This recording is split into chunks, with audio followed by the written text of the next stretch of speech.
Hey, this is Steve Goranson with Action Coach Business Coaching here in Northeast Florida. I'd like to welcome everybody to the Jacksonville Business Spotlight Series. The purpose of the Business Spotlight is really to interview local business owners and promote them on our social channels, as well as providing them, our audience, with some coaching and advice as well. This is a free service that we are offering because if every small business is strong, then our economy and our community is strong as well. So today I have the pleasure of speaking with Nan Kreamer, who is with Avenue CFO Services. Welcome to the program, Nan. It's great to have you on. Steve, it's great to be here. Thank you so much for inviting me. This is fabulous. Thank you very much. So why don't we start off and just introduce yourself? Tell us a little bit about who you are and your background. I'm in finance, as you can well understand. I'll give you a little bit of my background. I started my career with Pricewaterhouse and went down the route of public accounting. Absolutely loved it when I was there. I did leave public accounting and went into business, where I've worked my way up, but I held positions as chief financial officer, treasurer, controller for various companies. Most of them have been publicly held companies. And during that time, I was involved in all kinds of things. A lot of M&A type transactions, helping businesses improve. How do we measure things within the company and help drive organizations forward? Because it's really, that's the secret to business, is what you measure, you can improve. There you go. That's exactly right. How long have you had your now business? Tell us a little bit about what you're doing now. Well, about 10, maybe 12 years ago, I decided to leave corporate America per se, and I went out on my own because I saw a need in working with some smaller divisions. The CFOs of those divisions did not even understand their company.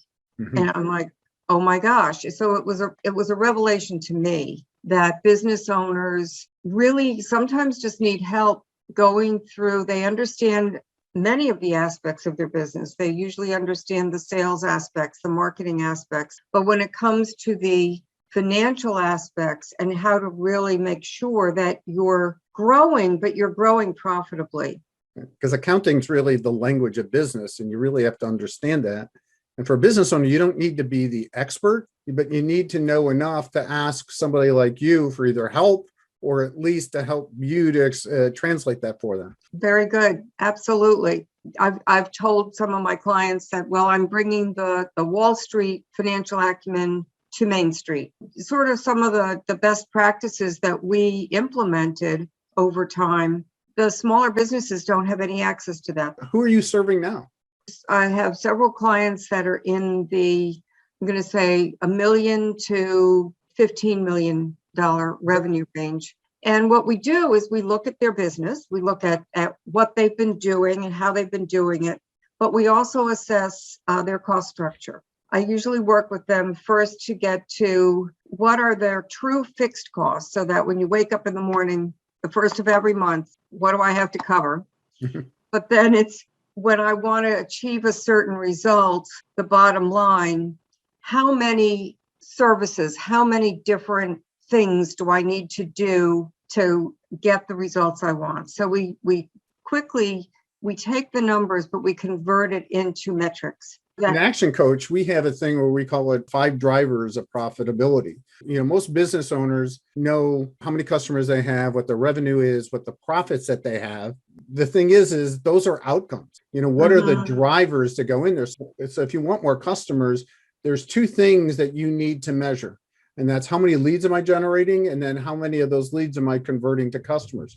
Every other marketing strategy, sales strategies are just strategies to help improve those 2 numbers. Then once you have customers, then it's what is my average sale? What's my average ticket?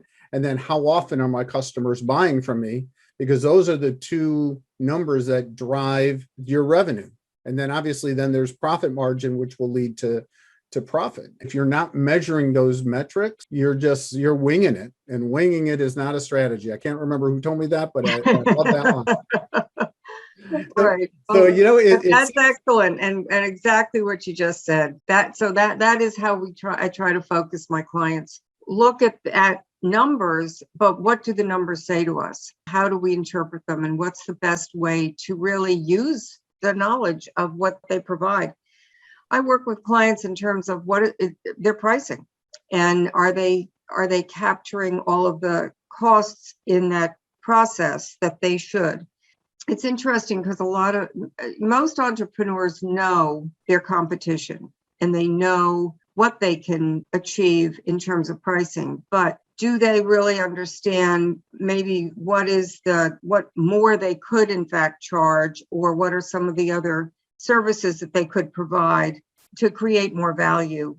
That's the key. That's the key is we never lose a sale because of price. We lose it because of perceived value. They didn't see the value for what we are offering. And that's the most important thing. But you have to know your metrics. You have to know your numbers to be able to understand when you start working with a strategy, is this strategy working or not? And what do we need to do to tweak these numbers, get the results that we're really looking for?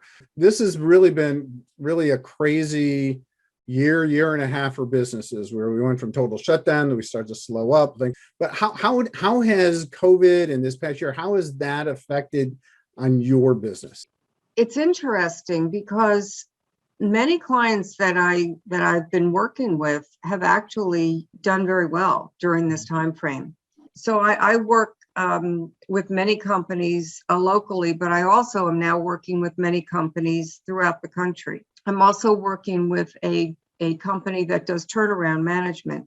So I'm working with some companies that have a level of distress, and just again working with them in the same exact way that I work with my local clients. We examine what's going on in the company, and we've been very successful in helping businesses work their way out of a bad situation. Having somebody like you and their corner to help them really stay on top of the metrics and their numbers, and forcing them to look at that is really the difference of what's really made some businesses really succeed and other ones struggle, others that really didn't make it during this time.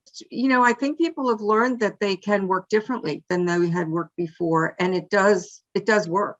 It pushed everybody out of their box. Yep. It says that, smart people learn from their mistakes. Wise people learn from the mistakes of others. So maybe what have been some mistakes that you've made along the way that you might be willing to share that could help other entrepreneurs out there learn from your experience? That's a good question. I think the only thing is just, you got to let everybody know that you're in business. How you manage to, when you start out, how you manage to kind of pound the pavement and just say, hey, I'm open for business. I tend to rely a lot on referrals. That works very well for me, actually. But starting out, I probably could have benefited from getting the word out a little bit more broadly. So what would you say, what inspires you most these days? I get a lot of satisfaction and maybe inspiration out of seeing businesses thrive, and where I can even benefit, be part of that. But where I see business owners have that aha moment, wow, I never looked at my business that way. I mean, I can't tell you how many times I've heard that. It's gratifying, but it's exciting too, because I know they're going to take off now, and they're going to really embrace what they've just learned. Right. It's like you've opened this door, and it's like, wow, they've never seen that aspect of their business before. That's right. It's great, because it's exactly what we need to do, is open their eyes to other possibilities, or at least understand their business in a different way. Exactly. It's help them get out of their comfort zone. I really appreciate you coming and joining us here today. You have a lot to offer that small, medium-sized business owners out there. So I encourage you, if you want to be able to know your finances better, be able to really make better business decisions, that's really what Nan and her company is here to help you do. So thank you for joining us today. I'm Steve. Thank you, Steve. Great being here. I appreciate that. So Steve Goranson here with Action Coach Business Coaching, helping real people get real results by helping them work smarter, not harder.